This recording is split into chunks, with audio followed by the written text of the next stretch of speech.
Good evening, everybody, and welcome back to another edition of the Inside Groove right here on Northwest Access TV. I'm Nick Mumley, and with me, as always, Dustin Tanner. Back on a beautiful Monday afternoon, day after Easter. Did you have a good Easter, Dustin? I did have a good Easter. Allie made a nice little ham on a nice little cheese board and a wonderful Easter spread. Watched some basketball. No racing. You didn't watch hockey? No, my hockey. Well, I watched the last 3 minutes of that San Jose Vegas game because I'm like, all right, it's in 2 overtimes. I might as well tune in. Yeah. And then like TV timeout, and then the Sharks score. So it was bang bang. I'm like, all right. You missed a great game with the Bruins and the Leafs. They played 8 minutes of nonstop play, no whistles for the last 8 minutes of this game. I'm going to be honest. It was the NHL series that we've had, I could care less about the Bruins and the Leafs. Wow. And maybe it's because I just kind of think Boston's going to win because they always win in Game 7, but I'm just kind of like, I don't really care. I'm sick of these two teams going against each other. That's true. But either way, fantastic day yesterday outside. Spring finally here, and just good outside today. But we didn't have any racing yesterday or this weekend at all. No. But we had racing last Saturday night at Richmond. We were off last Monday because of some stuff going on here at the station. As we are every third Monday of the month, we are off. Yep. But there was a pretty good race over at Richmond on Saturday. All things considered, you know, Martin Truex Jr. wins the race. I didn't think it was that great until the last 30 or 40 laps, but once Clint Boyer got there, he put a challenge on. I think it was an awful race into the last 30 laps, and I think, are we getting into this now? Are we starting with Richmond now? Is that where we're going? So here's my take. If Richmond was in any other place but the Deep South, fans would hate it. If Richmond was in New Hampshire, fans would be like, Richmond stinks. Like, the racing at Richmond for the last 5 to 7 years has just been boring. Well, I think it, you know, this kind of dawned on me about 2 weeks ago. I think Richmond kind of falls into this category as well. The cars are the problem here. You know, you go back to the old Richmond races, you know, watch a Richmond race from 2004, and it's going to be a lot more exciting. It raced like a short track back in the day with those Gen 4 cars. Those cars were so great. They made literally every track on the schedule really entertaining with the way they raced. NASCAR went out, and you know, it all started with the death of Dale Earnhardt. I think it was a reaction, kind of a knee-jerk reaction, even though it was, you know, 6 years after the fact that, after Earnhardt passed, they made the move to the COT. But really, ever since the COT's been around, the racing just hasn't been the same. And Richmond is one of those tracks. When I look at Richmond, there are 3 tracks that I kind of group together that are 90% of the time they're boring, but the 10% of the time they're good. They're really good, and that's New Hampshire, Dover, and Richmond. Those 3 tracks always, I kind of just look at those 3 tracks and I go, I don't know what I'm watching. And most of the time it's a boring race. But Richmond, it feels like the race at Richmond is too long. It feels like 400 laps, too many laps, and you know. Which is weird because it's really not that many. And it's what, the track is what, 0.9 mile, I think? It's .75, I think. Yeah, so it's a 0.75 mile track, and it's 400 laps, and it feels like it's a slog, which really, you know, 500 laps at Bristol, 500 laps at Martinsville, they don't feel like they're long. So then I look at this track and I'm like, this is kind of a boring race. Those last 30 laps really helped out. That was a good battle. It's just the cars, I do not think, they gotta get someone better car-wise for some of these tracks. Yeah, it's making it boring. This package is bad. And that's the thing. I mean, look back at any of these races. I mean, go back to even the mile-and-a-half tracks were really good back in the day with these Gen 4 cars. NASCAR has, you know, made these adjustments throughout the last 12 or so years that have really, and the economy, I think, played a role in this as well. But you look at at the death of NASCAR, had the slow decline that we've been seeing since 2007, 2008. I think a lot of it is to blame with the cars, because every single week in the Gen 4 era, from about 1994, 95-ish, all the way to 2007, the last years of the Gen 4 car, when they moved to the big, the COTs with the big wing and the box cars, basically. The racing was really good just about every week. And I think one of the things that NASCAR is going to try to move back to is those cars that race better. I just think they went too far out with this current package. And, I was saying, hey, this package is going to be great. I was cheerleading it on, and then every race we have, it's like, Dega this week might be able to help it out because they're going to be fast. Well, we'll talk about Dega later, but I really think Talladega has a bigger chance to be a major flop than it does to be a really great race. We'll get to that later on in the show. The thing about Richmond is just like if Richmond was not in the deep south, you would be hearing people say, give it only 1 day a year. Because I think at this point, I think one race at Richmond is better than the two. I think the fact that it's on a Saturday night, the first Saturday night race of the season, I think it makes it special. For that reason, I think, like you said, a race in the deep south, Richmond, Virginia. Very close to the birthplace of the sport. Denny Hamlin's Denny Hamlin's home track, stuff like that. All these Virginia drivers, this is their place. And for that reason, I think it's special. It's one of NASCAR's oldest tracks. It's been a staple on the schedule for such a long time. But at the same time, while there is changes that could be done. You could change the race. You could change the length of the race. I can see that happening. I think 300 laps would be perfect. I think with the 3 100-lap stages, there's a sense of urgency there. I think because I was watching.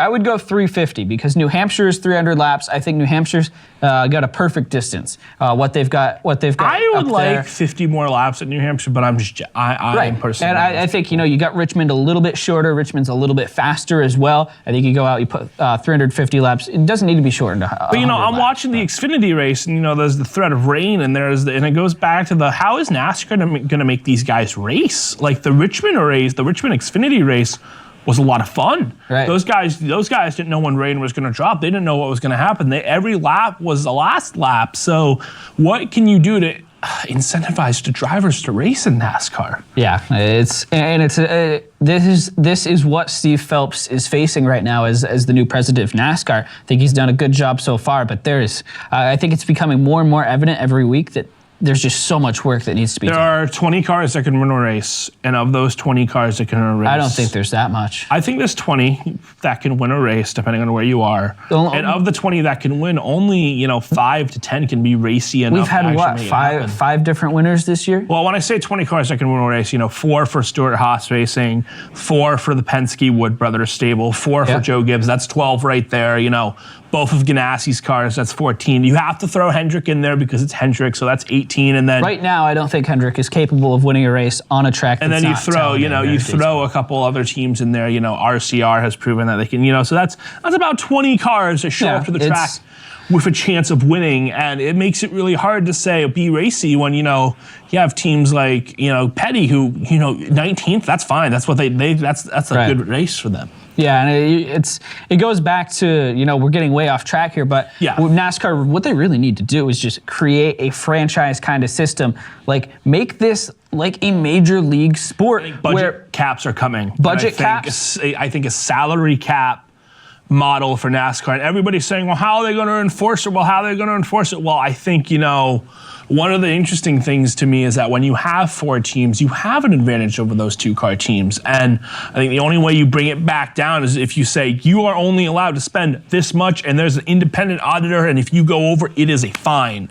But we start out with budget caps. Another thing I think NASCAR should consider, this is way out there, but they need to make, we look at right now, all the profits from the sport go to the sanctioning body. Look at any of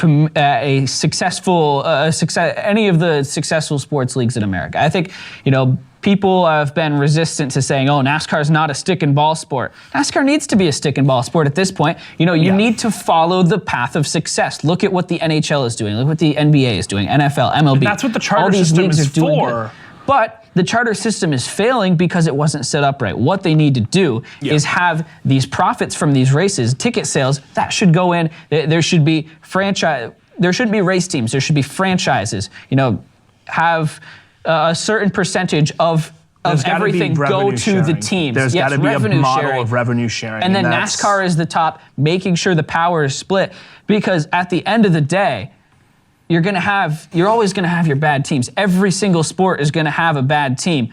But if Boy, Nick, you're sounding a lot like Bernie Sanders if Bernie Sanders was in NASCAR right now. That sounds like some socialism. But anyway, I agree with your point, though. Yeah, because socialism works in sports, though. It does. I don't think it works in politics, but we're not talking about politics. But we're talking in about sports, revenue sharing keeps us all afloat because if the Dallas Cowboys make $1 billion, we can spread that wealth around and make other teams profitable. Right. I think NASCAR, and I think I watched the IndyCar race and I got yelled at on Twitter by a couple of people because I agreed with an idea somebody had. But there's a divide in racing right now where it is, well, it should be the fastest car always wins and it's all about raw speed. And then there are people who are like, I want to be able to watch these races. And you look at IndyCar of Alexander Rossi winning a race by 15 seconds. There is no watchability in that. Yeah, there is no me saying I'm going to come back and watch next week, especially when in IndyCar, you throw a block and you get penalized. It's like there's no point. Like that's a great technical aspect. I'll tune into the Indy 500. That's it. Yeah. Like and it's tough because IndyCar racing is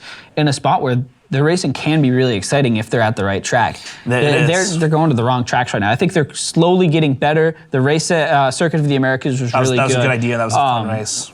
But, ovals are fun for them, albeit dangerous. But these street courses, I'm just not a fan of these street courses. But I like the street course for the event atmosphere. I just don't like the fact that...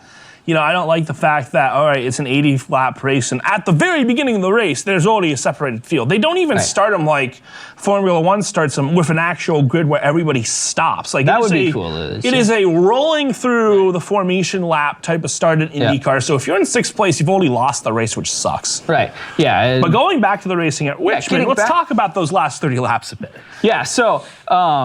Martin Truex Jr. Obviously dominated this race, as he has many times before at the short track races. This is nothing new. We're used to seeing it. But all of a sudden, I'm watching the race, keeping an eye on Twitter. I was keeping half an eye on the race, half an eye on the Bruins game because they were playing in Toronto. They were playing Toronto that night, all of a sudden, here comes Clint Bowyer. Boyer's up to fourth, and Clint Boyer's up to third. Here comes Clint Bowyer. He's into second. All of a sudden, Clint Bowyer, 15 laps to go, he's caught Martin Truex Jr., and they battled it out. And then that allowed Joey Logano to get in there. Logano got around Bowyer, and he got right up to Truex. He had the opportunity to run him over again, but he didn't do it. If Joey Logano doesn't have a win, I think that end of that Richmond race is different, or if it's a playoff race. Oh, definitely. But it was 100% a chance where Joey could have driven in and spun him out. Like Joey was, if they had one more lap or two more laps, Joey could have passed him clean. But those last two laps, Joey was in the best chance to win that race. And you could tell he didn't punt Martin, and it was a very kind of like, that makes sense. Like you don't do it 2 times in a row. I think if you have a win and are already locked into the playoffs like Joey is, you don't need to hit that guy. Right? You don't need to move him at that point because a second place finish is enough points. You're top 5 in points. You have a win. You're locked in. If that's the fall race and you're trying to get into the gym, you punt him every time. Absolutely, but I think Joey Logano, I think he made the right decision too to not do that. I think it's a respectable move for Logano as well. It goes against all the backlash that he's gotten over the course of his career where, Joey Logano is a punk. This was a good, respectable race car driver racing to a respectable finish and accepting that, second place is the best he's going to get in this one. And I think Joey is one of those guys who knows, ever since the Matt Kenseth incident, he knows when to play the card. He knows when it's bumper time. He knows and he knew that it was not bumper time, and he knew that, he wasn't going to get there, and moving him, because all that does is if you moved him in that race, you go into Easter weekend and it's, Joey Logano moved Martin Truex again. It's like, sometimes you just want to avoid the headline and take a second place finish, and I'm fine with that. I'm okay with it as well. I think Logano made a very respectable move to race him clean in there, and I hope that people saw this and said, okay, Joey Logano is, we're not going to go after him as much anymore. But Martin Truex, of course, won the race. It's his first win with Joe Gibbs Racing. Are we surprised that this took so long, or is it okay judging the circumstances moving to a new team? I mean, I'm not surprised that it took that long because, everybody on that team has been good this year. Kyle Busch, it's hard to win when the guy who in the shop next door is just dominating, right? So, it was coming from Martin Truex. He's been really consistent this year. I have the standings up right now, second 8, 12, 17, 1. So, he's been top 10 for most of the race this year. That's not counting Daytona. Daytona got cut off. Daytona was a disaster anyway for most drivers. But he's been very good. He just did not have a couple good days at the short tracks. But he did fine, and I think it was going to come at any point, and it did come, and it was good to see it come that way. But I'm not disappointed. I think it's very hard when you are the second car on a big team to perform as well as the big car, especially when the big car He's coming over from a place where he was the number one guy, the only guy for so long. And even though it was a satellite team for Gibbs, the team was still based in Denver. The team was still they did things differently. So now he's on this bigger team, and it's hard being that second guy. When Jimmy Johnson's winning 7 championships, it's hard being in that second Hendrick car. Yes. When Kyle Busch is Kyle Busch, it is hard being in that second Gibbs car. And that's what Denny Hamlin's been able to make a career out of, being that second Gibbs guy. And Truex comes in, takes that slot, and he does well. He's doing fine. Gibbs is fine. Now, so Truex has obviously he's famous for what he's been able to do in his career at road courses and mile-and-a-half tracks. Mm-hmm. First win at a short track was at Richmond, obviously. The only other track type that he has never won at in his career is a super speedway. That's what we've got next. We'll preview a Talladega in a bit, but while we're on the topic, can Truex win this week? I think anybody can win this week. I think, the thing that makes tracks like Talladega is so much fun is, for me as a fan of a small team, Richard Petty Motorsports, Bubba Wallace can win this week. Daniel Hemrick could win this week. Ross Chastain could win, anybody can win because the draft Imagine if Ross Chastain won for Premium Motorsports. I will come in here and I will pop bottles on the show. Wow. I will open up a cold one. Big exclamation. And by bottles, I mean I will go buy a watermelon and I will eat watermelon on the show if Ross Chastain, the watermelon farmer. If Ross Chastain wins a race this year in any series, we're bringing a watermelon. I am bringing watermelon and we are eating it live. We will eat watermelon live on the inside. But no, I think that's what I like about Talladega. So, this is going to be a really interesting race because the last Talladega race was a snooze fest. It was an SHR snooze fest. But now we have this new package, and the spring Talladega race seems to be always... this is the crazy one. This is the crazy one because this is the one where everyone's like... Usually at least we see at least one flip in this race. Yeah, we see one flip in this race in practice sometimes. Yep. Jamie McMurray, God rest your soul. He's not dead. He's just on Fox's coverage on Race Hub. So basically. Which is God rest his soul. Yes. But you look at this race, and I see this race, and I'm like, this is the crazy one because by the time you come back here, there are 16 cars winning, and I think there's just kind of like a deal where it's like, okay, we are not going to move one of the playoff guys to win a race here. Right. But this is going to be the crazy one. It's going to be fun. I think anyone can win this weekend. Martin Truex, it's anybody's race. Absolutely. Getting back to Richmond, though, as we wrap up our recap of the race from last Saturday night. Of course, no race on Sunday because of Easter. Drivers that exceeded your expectations on Saturday. Was anybody jumping out to you? I don't think so. I gotta go look and actually see the results here. Well, while you do that, I'll list off mine. Austin Dillon was 6th. He is best finishing Chevy in this one. He's got the best average finish of his career this year, even through one of the worst years Chevy has ever had. I saw a stat on Reddit. I'm not sure if you saw it as well. This is the first time, if Chevy doesn't win this weekend at Talladega, this will be the first time that they've gone winless through 10 races since 1971. Yeah, looking at, I think we're going to talk about this guy later. Rocket Man, Mr. Ryan Newman, he had a top 10. He had a very good race. He was second straight top 10 for Newman. Yeah, Newman's been very good. Paul Menard. Go hard for Menard. Had a top 10. I love seeing the Wood Brothers team do well. And that's absolutely fun.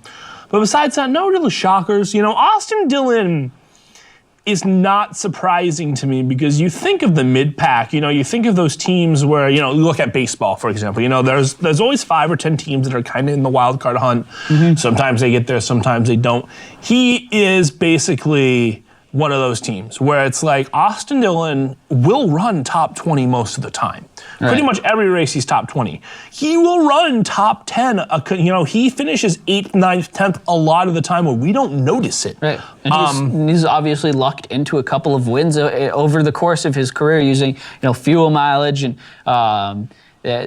surviving the wreck fest in the 2018 And that team is a sneaky team where in the sense of Richard Childress Racing is a very good bet in fuel mileage races. And that's something that they've proven multiple times where it's like, hey, Austin Dillon, if it's a fuel mileage race, they can he's very good at that. And that's not lucking, that's skilling in, he's skilling into fuel mileage definitely counts. But he's one of those sneaky drivers where I kind of expect Austin to make the playoffs for the most part at this point. I think he will too. I think he'll definitely be in on points. I think there's a chance that he wins a race this year as well. Yeah. Right now, I think the bigger problem, the only barrier in the way of Austin Dillon right now being a top 10 driver in the sport is the car, is the emblem on the front of on the hood. Pop's got to switch to Honda. I just imagine the Earnhardt fans. Would you imagine what type of you remember when LeBron had the decision, right? Right. You remember that? Would that backlash be more if the 3 car became a Toyota or another foreign car? Oh my goodness. If you slapped a Honda logo. I think the NBA is bigger, so it's different. But I think, comparing the sports and keeping inflation, I think backlash would be more, simply because so much of NASCAR's fan base is built off these Earnhardt lifers that are also the Chevrolet I lifers. buy Chevys even though Chevys are the worst American car make boys. And I will say that live on air. I own a Chevy Cobalt. It was crap. Well, I guess we'll never be sponsored by Chevrolet on this. We do our diecast of the week this week are both Chevrolets, so I don't know. That would be something, definitely. I don't think I'd want to see it though. That's just, if an Earnhardt wants to drive a Toyota, I'm perfectly fine with Jeffrey Earnhardt in a Toyota, even though that's keep that evil down the Xfinity series, right? Right. But no, seeing the 3 car and anything but a Chevy would just kind of be interesting, I guess, just because it's so symptomatic. Have you seen the custom diecast of a 3 M&M's car with Kyle Busch? Oh no, I saw the custom diecast on Twitter of Kyle Busch and Brad Keselowski put together.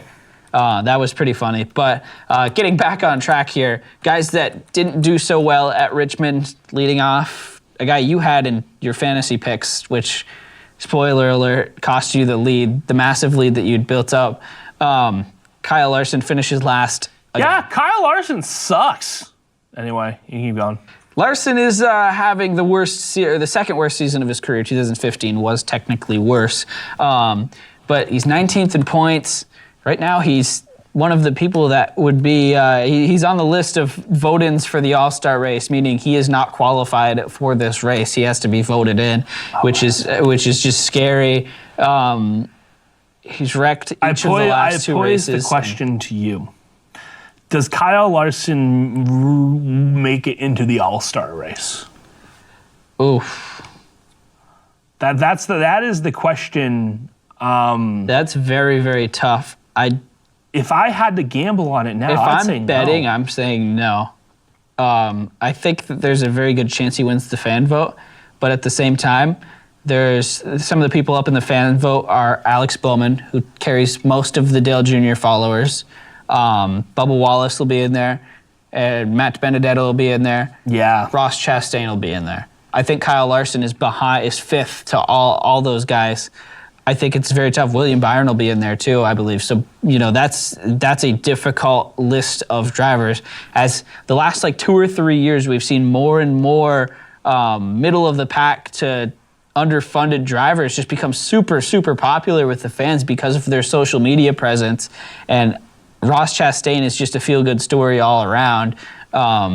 because of what he's been through, losing his ride at Chip Ganassi and everything. I think Ross Chastain's going to win the fan vote. We're going to talk. We're going to make our fan vote predictions later on anyway. We're doing that today. Okay, yes, good. That came out earlier in the week, so we'll get into that later. But if I'm a betting man, I'm saying Kyle Larson does not make the All-Star race. No, if I'm a betting man, I put money against Kyle Larson making the All-Star race. I think he's going to have to. I think he's going to have to win the fan vote to get in.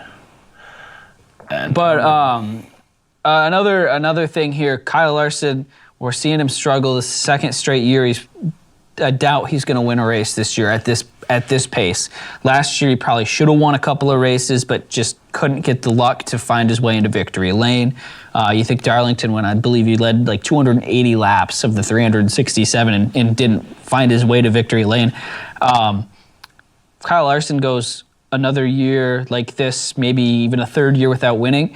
What are the chances that we see him just sprint off to sprint cars? So I saw that proposed today on the Reddit thread, about that, and I don't think that's going to happen anytime soon. He's talked about how he plans on leaving NASCAR early. He's talked about how he doesn't like the system NASCAR's in, where you have to have money to buy. You have to buy success in an age where he doesn't bring sponsorship with him. He just brings talent.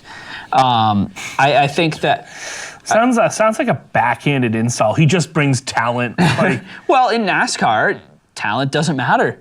I think that's very fair to say at this state at this time of the sport, talent does not matter a whole lot in NASCAR. If you're in one of those top 10 rides, I think it matters. But after that, it doesn't matter at all. No, and I think it's one of those things where the clock is ticking for Kyle Larson, I think. He's got to start performing. He's got to put up or shut up at some point, because it's hard because, he reminds me of Casey Kane 2.0, where it is this super hyped up guy and, he is the next big thing. He's the attractive next big thing, and now he's no longer the thing, basically. He hasn't lived up. Kurt Busch has proven so far that he can do it. Like Kurt Busch has proven, it's not Ganassi. It's not the car. It's Kyle Larson at this point. He's got the yips. I almost disagree with you. I know we've talked about this like the last 4 shows. We're beating the horse until it's brutally murdered. But murdering the horse. But Kyle Larson, I think that this stems back to the Target sponsorship. Them losing Target as a sponsor. Target brought in so much money. Then they lose DC Solar, another major sponsor to the 42 team. Something tells me that they just don't have enough money going into this 42 team right now to make this car as competitive as it was 2-3 years ago. And I think that's a major factor. I love the tweet. Chip Ganassi was my favorite follow on Twitter this week. A fan asked him if he's thought about bringing Target back as a sponsor. He says, "Yeah." He says, "We've thought about it. They haven't." So that was a gem. That was a gem of a tweet. Yeah, that was a gem. And then afterward, a couple of days before that, a fan asked him about what he thought about how Chevy struggles this year, and he said, and he was just like, "Yeah, we're not competitive. We're not good enough," and basically bashing Chevy. But yeah, I love Chip's honesty, but I think sponsorship is the biggest. I think that's the issue here. It is. It really is. The issue of losing 2 big sponsors in the last 2 years is very big, and I think it's starting to wane down on them. And I think it's part of why Chip was so aggressive trying to get Kurt, in the sense of, hey, we need that money, and you're seeing it perform. But even Kurt Busch isn't fully sponsored this year. Right. Busch, at least brings some of that money. They still have a lot. They still have money from McDonald's coming in. They still have money from Cessna coming in. Clover is investing as well. So they've got Chip Ganassi, I think, has got stuff in the works. I'm not ready to give up on Kyle Larson. I think if you are, then you just don't know your stuff good enough. But he's in a transitional point right now in his career. I'm not ready to give up on the Kyle Larson train, but I'm getting to the point where I'm getting a little impatient. Are you still trying to find the Kyle Busch car? I'm trying to find the Kyle Busch, Dale Earnhardt mix, and this is going to be my mission for the rest of the show because it's out there. So Chase Elliott, he ran 15th at Richmond, a track that he's usually been pretty good at. Just more Chevy problems. Problems. with every single Chevy car in the field, as our friend Rick Allen would say. But for Elliott right now, we saw them race like this beginning part of last year. They kind of turned it on midway through the season, won 3 races, 2 of them in the playoffs, had a pretty good shot to make it to the championship 4, but then lost some speed late in the year. Are you expecting something similar from Elliott, or is this the new normal for the 9 team? I think it's the new normal until Hendrick figures it out, bud. Until Chevy and Hendrick figure it out, this is what it is. I don't see them picking up speed, and the only person who has speed in the Chevy camp is Kurt Busch, because Kurt Busch has made a living out of driving crap boxes. Like, he's made a living out of it. So it's very true. And Kurt Busch, Chase Elliott isn't half the driver Kurt Busch is. So, I think that's where it is at this point. I think that is the new normal. Yeah, I think that this week right here coming up, Talladega, is a big opportunity for Chase Elliott to kind of turn things around. We've seen him do so well at restrictor plate races in the past, just having something happen, whether it be an accident or I think he finished 4th or 5th in this race last year, just couldn't get drafting help at the end of the day. But I think that Elliott is in a situation where a win this week at Talladega, or a top 5 finish even for him, could really help turn the tides. Something Hendrick needs. Hendrick hasn't had a top 10 in a while, if I'm not mistaken. I don't know. I think Jimmy might have had one. Jimmy's had a good year. Jimmy had a couple this year. Jimmy's got a couple of top 10s, but Chase Elliott has just kind of been on that bubble in between 10th and 15th. And no man's land, as we call it. We didn't. This isn't how his career path has been supposed to go, especially after winning 3 races last year. Did you find it? There it is. Oh boy. There it is.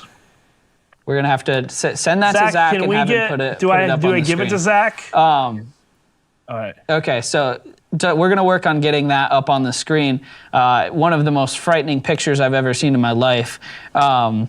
But get ready to cringe if you're a Dale Earnhardt or Kyle Busch fan. This is Dale Earnhardt fan trigger alert. But yeah, it's this is just how it goes for Elliott. I think that he's got to have a good weekend at Talladega. I think if this team gets caught up in another wreck at Talladega, they're going to be in some big trouble. So as we move on here to some news stuff, we should have Michael Wright from Michael Wright will be calling in at some point at Airborne. He should be calling in the next couple of minutes. We'll be talking to him, but let's get into some of the news topics from the last couple of weeks. The biggest one: Jimmy Johnson runs the Boston Marathon. That is so cool for Jimmy Johnson. He's in good shape, as we all know.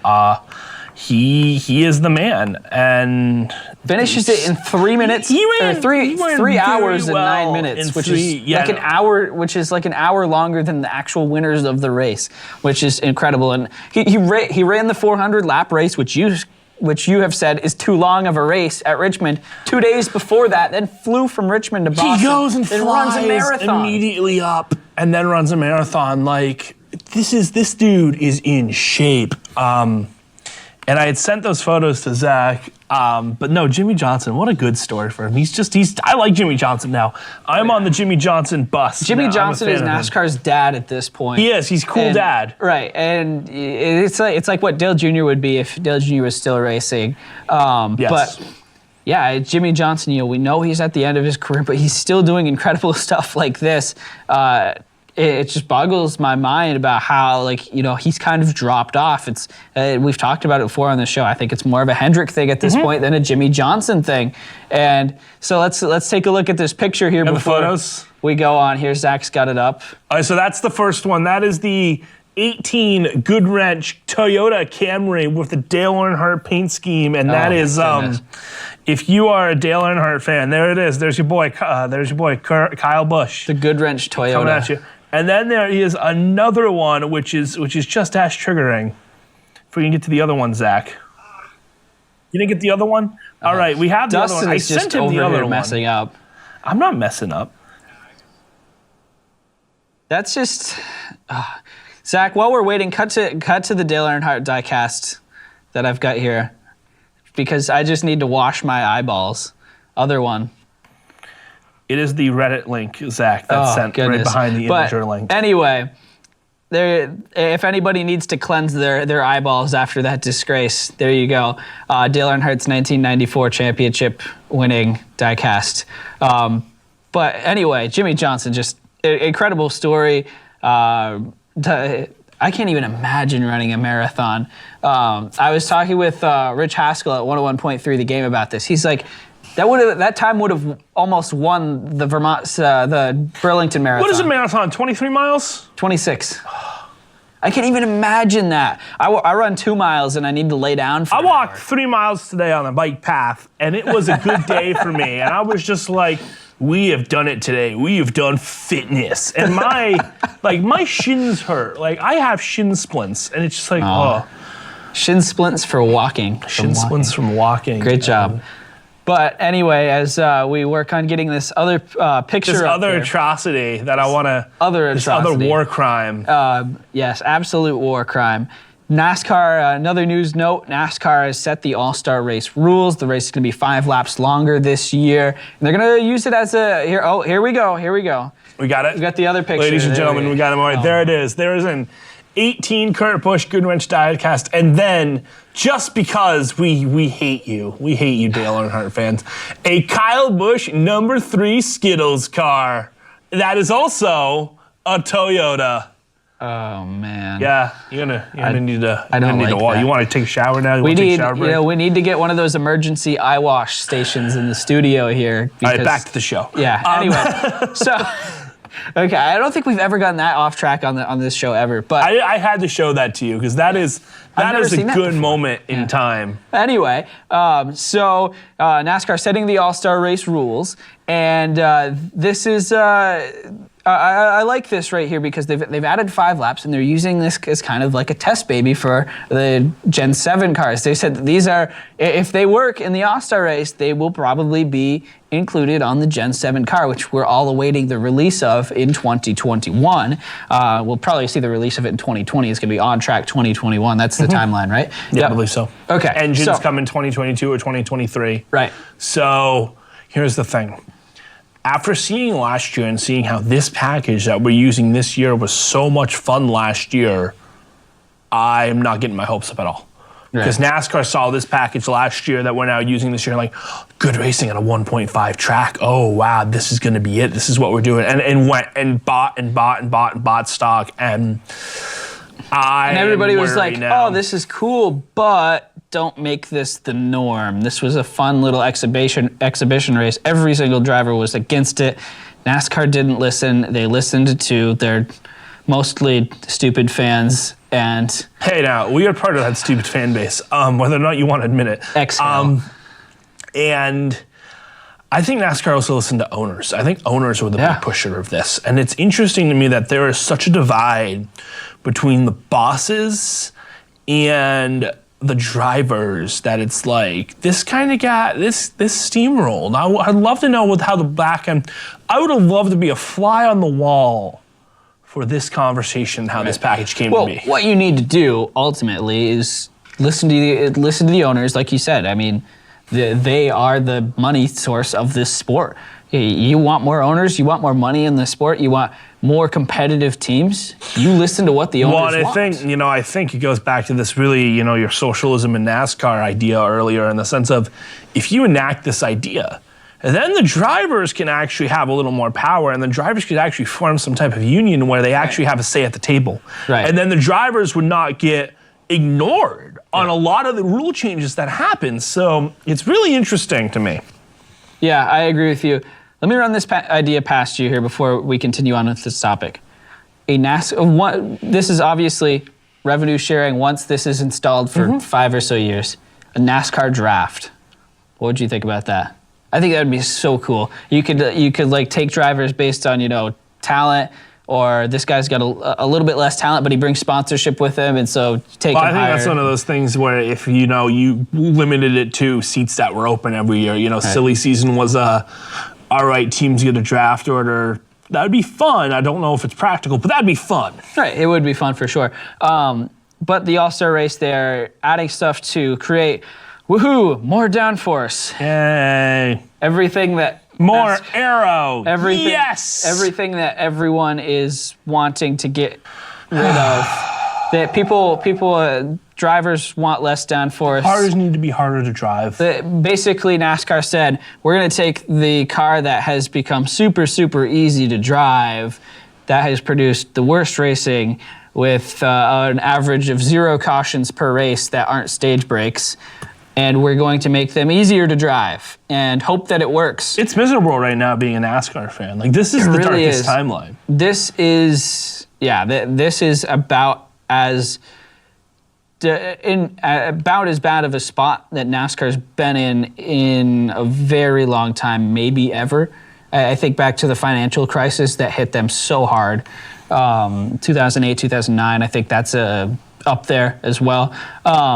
But it's... Do we have a palate cleanser of a local driver calling in yet, or no? I'm not sure. He said he was going to call in at 7:30, but that it's obviously 7:41. So Michael, right? We would love to hear about non-NASCAR racing as sad NASCAR fans if you're watching right now. Local dirt track racing at Airborne. Yeah, I know they had their testing or they had their technical inspection over the weekend. They're testing there on Thursday, their first practice is there on Thursday. I love When do they go racing? When is opening day? I'm not sure. I think it's sometime in May. Usually towards the end of May. I know the Thunder Road released the official rescheduled time of the Mickelson RV Memorial Day or whatever classic that they run, the first race of the year. It's going to be the 27th this You mentioned year. Thunder Road. Do we want to talk about Thunder Road now? Do we want to talk about let's talk about Thunder Road now. Zach, put up the picture of the wall that I sent to you earlier. Build the wall.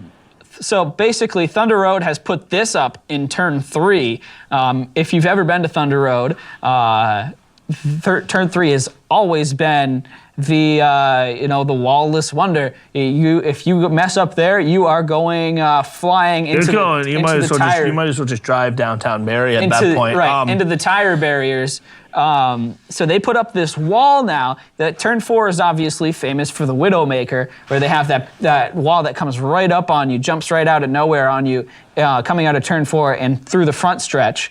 But the rest of the track doesn't have a wall. It's never had a wall. They put the wall up in turn 3. That's just the picture they posted on Facebook. We don't know if it's going to go anywhere else. My concern, I think it's good because the addition of a wall here creates the possibility of us seeing K&N cars here, maybe Truck Series cars here. As NASCAR, they've openly said that the fans want more short tracks, the drivers want more short tracks. I think the people at the top of NASCAR want more short tracks as well. It's just a matter of making it happen. I think NASCAR... Say the good word K and N. That's the one I'm looking at in the sense of... K&N, ARCA, I think there's a chance that those series could be at Thunder Road in the future, but I think having a wall around the racetrack, especially on the back stretch, making it so these cars with a lot more power don't go flying into downtown Barrie is a good thing.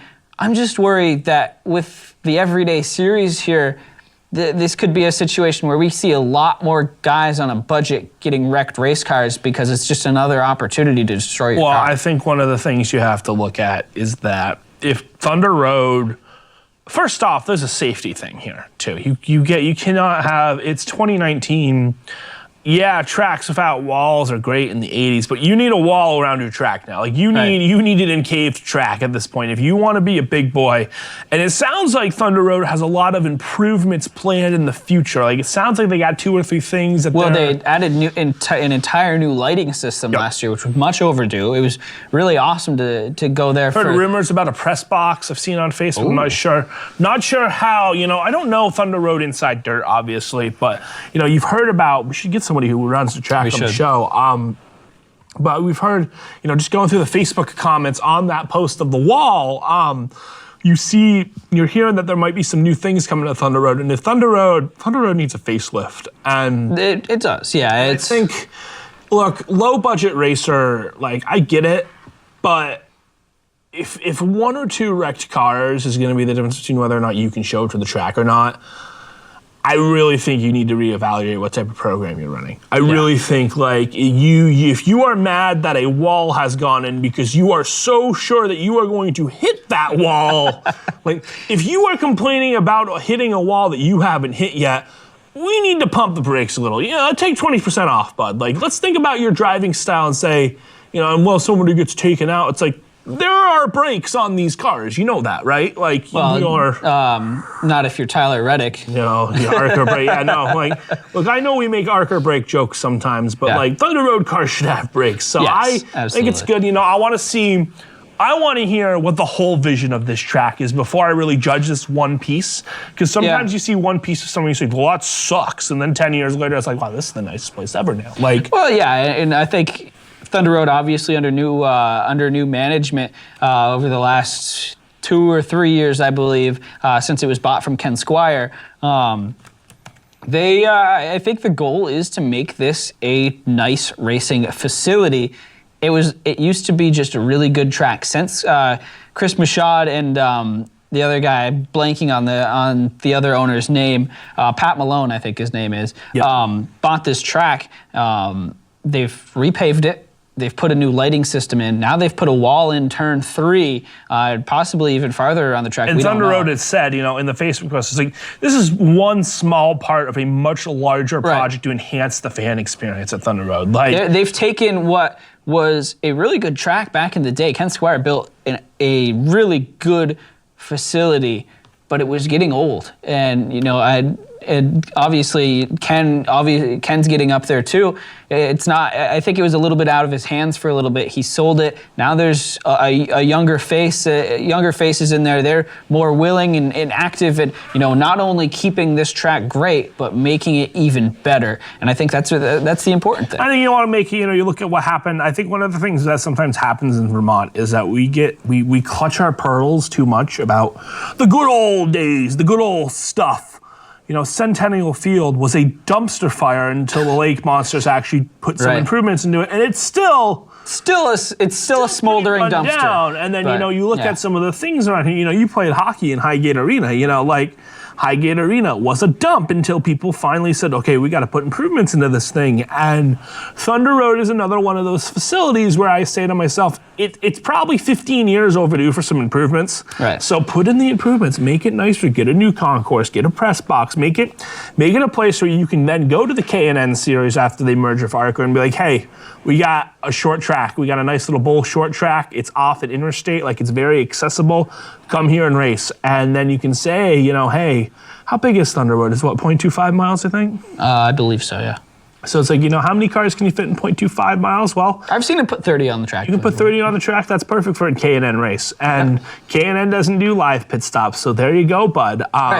So that's what I would look at. I would say I like that. That's what I would do. Yeah, I agree with you. We got the split screen there between us and the wall. Nice. That's nice. Zach doing some great camera work back over in the studio today. So let's move on now to Talladega. We saw the last restrictor plate race at the Daytona 500. Now it's they've changed it up. We've got they had to make the spoilers bigger this week. They've got the 37-inch spoilers coming out. And the cars were going 210 in the draft. So speed is not going to be a problem this week. Yes. Drafting, though, is going to be a lot better. They've made adjustments to the ride height. No, that's for the All-Star race. Never mind. They've made it so with the aero ducts are going to be here this weekend. So drafting is going to be really, really good. Some predictions I've seen at least are either big pack racing or tandem. We could possibly see tandem racing back again. Tandem racing being back would be interesting. I'd like to see our tandem tests in 2019. Tandem racing was interesting. It was a very interesting time of the sport. Honestly, if we see that, I'd be almost a little relieved because I'm really, really frightened that this week we're going to go out and we're going to see the same single file around the top of the track. Well, in the adage of Tony Stewart, have they wrecked enough cars yet? That's going to be the question this weekend is, do teams go conservative and try the tandem draft? Because I think now thinking back about it, tandem drafting was actually kind of cool. The concept of it was very cool. NASCAR just hated it, but I could see tandem drafting being very successful this weekend and everybody going, okay, we like this. This is fine. And then I can also see like 10 cars at the finish, just 10, Right. 10 cars in total. Yeah. Like, I will be very interested in this race. This is going to be a Sunday one that we sit down and we watch all the way through because I don't know, bud. I'm nervous about this one. Yeah, I think it's interesting. For me, this is I'm looking at this as the race for Chevy to bounce back. We saw how good Hendrick was. Gotta win. Like, they gotta. Yeah. There's gotta be meetings going on between Chip, Pop, and Ricky where it's like, hey, we have 12 cars, 16, 18 if you count our alliances. We need to work together. Like, we need to actively work together this week. Yeah, I agree with you. I think we look back to the speed that RCR and Hendrick had. They were the fastest cars at Daytona in February. I think you look at this race, and this is where Chevy needs to improve. If Chevy runs one car in the top 10 again this week, I think we could be looking at some major changes coming. What that is, we don't know. Well, Chevy, and that is goes back to Chevy not putting in enough money. If Chevy is like running 2 for 10 and they get taken out in the big one, I think there'll be a difference between does Chevy qualify well, does Chevy run well, does Chevy win stages this week. This is going to be a big week for them. They have good plate racers in that stable. They need to see it happen. Yep. So active winners at Talladega. Looks like so we've seen Penske or Joe Gibbs has won all 9 races of the year so far. Just completely incredible. I'm not sure if it's the first time it's ever happened. But see any reason why to go up against that. Maybe Stuart Haas wins this week, but who is the all-time leading wins leader at Talladega active? We've got Brad Keselowski, number 1 with 5 wins. Second is Joey Logano with 3 wins. Then Jimmy Johnson, Clint Bowyer, Jamie McMurray. Jamie McMurray's not even active anymore. So there's 4 drivers with more than 1 career win at Talladega here. So, I mean, there's, I think, a pretty good shot that this is going to go to a Penske driver. I think Ryan Blaney's going to be a guy to watch this weekend. Paul Menard will be a guy to watch this weekend. Paul Menard's been good, too. If Paul Menard wins, do we count that as a Penske win? Yes. That would be cool to see the Wood brothers get back into victory lane. The same way we count it in the sense of, Paul Menard, he finished 9th in this race last year. Dominated the Clash. He dominated the Clash. He probably had a chance to win the Daytona 500 Paul before Menard, sneaky good plate racer. Sneaky good guy. Yeah. Sneaky good plate racer. Yeah. But it's always those Penske guys. Denny Hamlin's a fantastic plate racer as well. This is the track, though, that Joe Gibbs kind of struggles at. So I think that kind of takes most of the horses out of it, other than Denny Hamlin, who's been really good at the plate tracks. Kyle Busch showed speed in the Daytona 500, though, and he had a chance to win it. But it's going to be interesting to see who you take for fantasy draft this week. Because it's coming up in like 2 minutes. We're going to do our fantasy draft. But, yeah, it's going to be interesting. I think Penske guys are going to be the first. I look at the Penske guys. Kurt Busch finished 2nd here last year. He also had he didn't have a top 10. He got taken out. Kurt Busch is always around at the plate tracks. He hasn't really been able to finish very well. Ricky Stenhouse is always there. Stenhouse is back on the prowl. He won this race 2 years ago. The Front Row Motorsports cars. The perennial dumpster fire that is Front Row Motorsports. Yeah, the front Row Motorsports cars are always up there. David Reagan, Michael McDowell are almost always there in the top 10 at the end of those races. Bowman the Showman, Darty is Eric there. Almirola. There's so many people. And this is what I like about Talladega is that somebody can come out of nowhere and pull this off. Yeah, which would be really cool. Yeah, I think that we're in store for a great race. Big race, obviously, for Team Chevy, Hendrick Motorsports. I think Kyle Larson, he cannot afford to get taken out in a wreck this week. It would be his 3rd straight week, possibly finishing last. Can't have that at this point in the year. Already 19th in points. If you go down at this point in the year, you go down 20th, 21st in points, then you're building your way out for most of the summer into the fall, and that makes it tough to get wins and to go on from there. So that makes it tough. But let's get on to our fantasy picks here. A recap of last week. It was pretty good. We were pretty good there up until the end. I had a total of 48 points after my atrocious week of 99 at Kyle Larson, Texas, I believe. Dustin was doing pretty good as well, and then Kyle Larson happened. He picked Kyle Larson. Kyle Larson meets Wall, and it blows my 29-point lead that I had. Dustin, are you going to pick Kyle Larson again? No, this week? Which means he's going to win this weekend. Okay. You are probably, yeah. So maybe that's a vote of confidence for Kyle Larson. It's Dustin not picking him. But Dustin, you do have the first overall pick. All right, so it's going to be pretty easy. It's going to be a Joey Logano pick. Oh, wow, okay. I like Joey Logano. He's been good this year. I'm going to pick Logano. I'll leave Keselowski on the board I'm taking Keselowski, and I'm taking Denny Hamlin as well. All right, I'm going to take Kurt Busch. Kurt Busch is very good here. And then I get another one in a row. Yep. So we're going to take Eric Almirola from the Penske stable. Finished 7th and 1st in this race last year. Yeah, he won the race last year. Won an Xfinity race here a couple years ago. He's very good at Talladega. He's always been a really good plate racer. He's won at Daytona, too. Plate racing is where he has both of his wins. Right, and I think now that he's in this top equipment, Stewart-Haas overdue for a win. I think that's a good pick. I think Almirola's just been so consistent this year, except for that one race at Bristol when he took the jack and destroyed the suspension of his car. Such a dumb. I think that's a dumb thing about the crash clock, but we can go into that when we have a slow week. Yes. My third pick, I can't believe he's still on the board, Ryan Blaney. And I'm also going to take Chase Elliott here because even though he gets wrecked, and I'm sure he will get wrecked in this race, he's always up front in the restrictor plate And tracks. my next driver is going to be a guy who I don't expect to do well, but it's kind of, remember when Tiger Woods was just so dominant, you just kind of had to take him. I got to take Kyle Busch. If he's on the board, you got to take Kyle Busch still.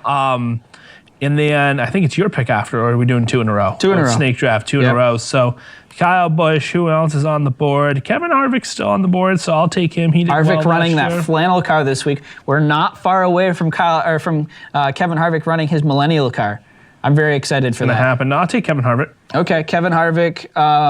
Thinking of other plate racers here. Clint Boyer he was up front a lot last year. I'll take him and Ricky Stenhouse as well. I was just about to say, you're leaving Ricky Stenhouse on the board way too long. Stenhouse is a long pick. Stenhouse is going to be my last pick. I think there's a lot of value in that selection. This is a real make or break weekend for us because if nothing really exciting happens in this race, then I think all of us have a chance to, or both of us have a chance to set new record lows for points, which is a good thing. But at the same time, at Daytona, we saw everyone get destroyed. But there's still a lot of good cars on the board and you only have one pick here. Both those front row cars are there. Paul Menard's still there. A lot of Joe Gibbs cars still. So who do you got for your last The risky pick is either Paul Menard or Daniel Suarez. Yeah. The safe pick is Ryan Newman. Ryan Newman, okay. We're going to go with Paul Menard this week. Don't let me down, Paul. Paul Menard, he almost won the race, the Clash there earlier on in the year. Ran well in the Daytona 500. He's got that Penske power. If you're a betting man this week, Penske and Gibbs or the field? Penske or Gibbs or the field? I will take Penske Gibbs. I'll take it. I'll take my chances. And I will take the field. I'm interested in seeing what the line would be. See, it's hard because Penske has been very good here. If you say Penske, if you say Stewart-Haas and Gibbs versus the field, I take the field. But because Penske is the one that you give us, that's the thing. Penske's been so dominant on plate tracks in general, where you could say Penske versus the field, and that's still a pretty good bet if you count Paul Menard. If you say those 4 Penske cars versus the 36 other cars that show up, I take that bet and I go, this is an okay bet. Yeah. But Gibbs and Penske have just been the class. I don't know when anybody's going to break through. It'll be interesting to see if nobody breaks through this week. Looking at the schedule, when do you think the next time that a Stewart-Haas car or a Hendrick car breaks through? Because after this, we have tough. Dover, which is a good track for Chase Kevin Elliott. Harvick, that's one of Kevin Harvick's best tracks. At Dover, Kansas, Charlotte. Do you think anybody breaks through? Kansas, Charlotte, I think are two Penske races, two Penske Gibbs races. Those are 2 Gibbs races. I think Dover has a chance because Chase Elliott's run there. Stewart-Haas has run well there. Stewart-Haas dominated the Dover race last year. But if nobody breaks through the Penske Gibbs thing, we're going to start talking. That'll be a topic next week if nobody breaks through. Yeah, we'll see. We'll be back next Monday, 7 o'clock, right here on Northwest Access TV. Thank you again to Zach for putting the graphics up on the screen. Dustin, giving him some stuff on the fly there. That was That's wonderful. cringeworthy, but good work by Zach in the studio. Thanks for Dustin for supplying those cringeworthy images. Anytime. Another week in the books here on the Inside Groove. We will see you next week, Monday, 7 o'clock, right here on Northwest Access TV and Facebook Live. Thanks for tuning in, and we'll see you next week. Have a good one, everybody.